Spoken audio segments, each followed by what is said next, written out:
to this video. So in today's video I wanted to share all the equipment I use specifically for my Ironman training. I thought I would go in the order of swimming equipment, biking equipment and then running equipment. But first I wanted to share the most important piece of equipment and probably my most prized possession, which is this Garmin Fenix 6 watch. I pretty much wear this watch all the time besides when it's charging. You are able to get endless data with this watch and it's practically impossible to break. As I said, I wear this every day and use it for all my training. It's perfect to use when you're swimming, biking and running. I highly recommend you get some kind of sports watch which can provide you with all the data. It's very motivating to be your own competitor, and when you can track your paces, you are able to do so and improve over time. I highly recommend everyone getting some kind of sports watch. You don't necessarily have to get the top model. I mainly use the watch to track all the training I do, the steps I take throughout the day and my heart rate. A big recommendation from me, get a sports watch of some kind. This really changed the game in terms of training. Okay, so to start off with the swimming equipment, I obviously need some swimming shorts. These are the shorts I use. They are from a company called Joss. They are pretty regular swimming shorts. They do the job but isn't something extraordinary. At the moment I do not own a swimsuit, but I will probably get one when the open water season starts next year. Besides this, I use these goggles, which is from the company called Fila. These are also pretty regular goggles, and I'm probably going to get some other ones which are a bit more around the eyes, so it's more comfortable for outdoor swimming. Last, for swimming equipment, I use these earbuds so I don't get water in my ears when I swim. These are absolute game changer. I do not ever go swimming without these in my ears. I hate the feeling of getting water stuck in the ears, so these are essential. They are from the brand called Arena and they work very well. In terms of cycling equipment, I thought I would showcase my bike to start off. So this is a Specialized Shift A1 aluminum bike, which I am so happy I got. Before I bought this, I rode on a regular road bike, but the transition from a regular road bike to this triathlon bike really made a big difference.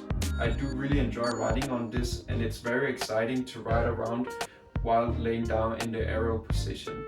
On this bike there's attached 3 water holders, so I can carry around 3 water sources and stay hydrated throughout the ride. If you're wondering why the back tire is blue, it's because I have attached a indoor cycling tire, which takes us to the next piece of equipment.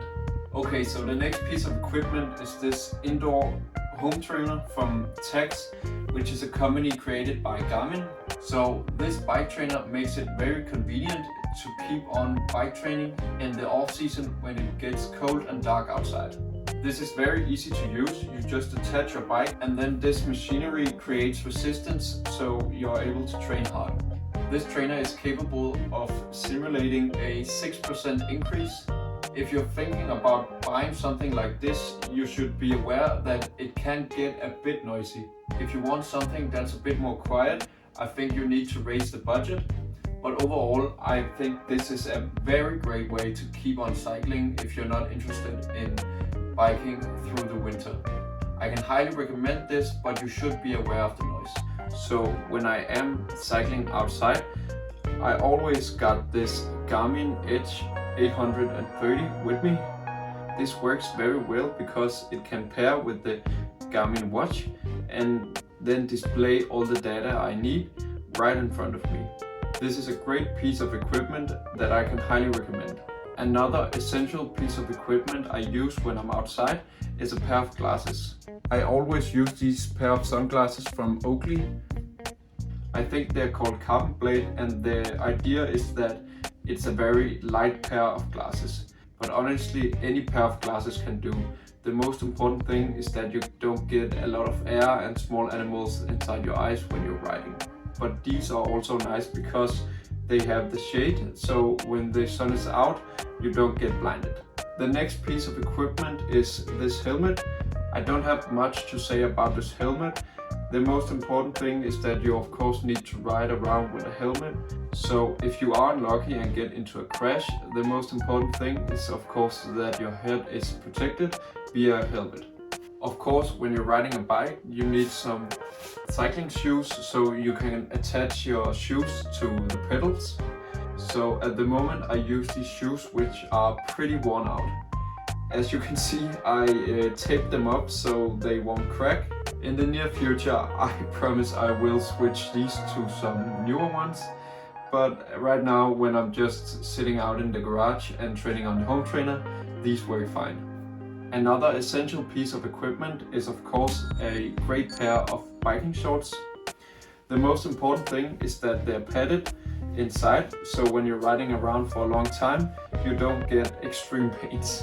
I can talk from self-experience that if you don't have a padded pair of shorts, it's not recommended that you ride for a very long time because it can hurt. So the last piece of equipment in terms of riding a bike is a pair of gloves. These are just nice to use if it's a bit cold outside. I especially get cold hands, so I use these a lot. So in terms of running gear, this is where I shine. Before I got into triathlon, I was mainly a runner, so this is without a doubt my expertise. There is no other way to start off than by showing these running shoes. For those of you who don't know, these are the Nike Vaporfly. In my opinion, these are probably the best running shoes to ever be created. The reason is that when the shoe is made, Nike engineered a carbon base plate inside the sole. So for those of you who haven't tried running in these, it's like running on a trampoline that just shoots you forward. These are so good to run in. The problem with these shoes is that they get worn out pretty fast. So I only use them when I do tempo workouts or when I'm actually competing in a race. The next shoe I wanted to show is these Hoka Rycon 3. These are a great all-around shoe. I use them for any kind of training. This is a very light shoe and actually a pretty cheap shoe as well. So if you're looking for a shoe that fits all these criteria, this is a great shoe to consider. The third and last running shoe I use is these Nike Gore-Tex trail shoes. I usually put a few trail runs in here and there, and these shoes are great trail shoe. The sole of the shoe is inspired by a mountain bike tire, so you have a great grip. They are also water resistant, so I always use them when I run out in the rain. The only thing about this shoe is that it's actually a bit heavy, so this is just an important thing to keep in mind when you're considering buying this shoe. All around a great shoe, and the most important feature is without a doubt the water resistance. Next, I wanted to show these compression sleeves, which I can't recommend enough. I'm one of those guys who suddenly swear to compression socks. I think it's a great product and I have overcome so many injuries because of compression socks. I have no specific data on that compression is the key to preventing injuries, but I believe that if you believe something works, it works. And I do truly believe that a product like this is totally worth it. These are from a company called CEP and it's in great quality. I've used these for every single week since I got them and they just keep on going. A big recommendation for this product. Furthermore, I can also recommend the running socks from the same company. These are a very great running sock because they are padded in the back so you don't get any pain on your heel. These are great on the long runs because all the padding around the sock makes it a lot more comfortable. So in the winter it gets very cold outside here in Denmark, so an absolute essential piece of equipment is a running vest to keep you warm. This vest is from New Line and it's a great vest. So in addition to the vest, I also use a pair of gloves. So as I said before, it's always my hands that gets the most cold. So a pair of gloves is essential for me when I'm running in the winter. Some more winter equipment is these lights. So this is a band you put around your arm and then it lights up so all other people can see you. And this is a headlamp which you wear around your head, and then you can see in the dark. Last piece of equipment is this running bag, which is for carrying around water.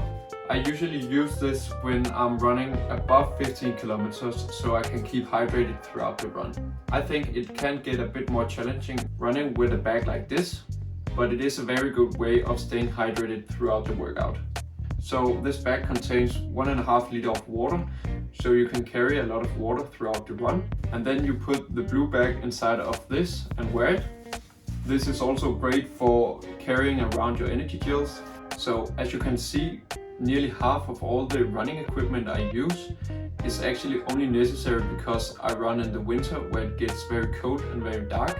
So it is actually possible to remove all this equipment if you are willing to run inside on a treadmill or something like that. This can be a way to keep the equipment you use for running on a bit more of a minimalistic side, but I do really enjoy all the running equipment I use. In terms of all the swimming and all the biking gear I showed you, I believe that nearly everything is essential to perform effective workouts. The only thing that isn't 100% necessary is probably the home trainer, but I then think if you excluded the home trainer, you would need a lot more of winter biking gear. So it's up to you to find out what you get the most enjoyment out of. Once again, I wanted to thank you all for watching the video. I do really appreciate you watching till the end. If you have any questions, please leave them in the comments. And besides that, I wish you a great weekend. Take care.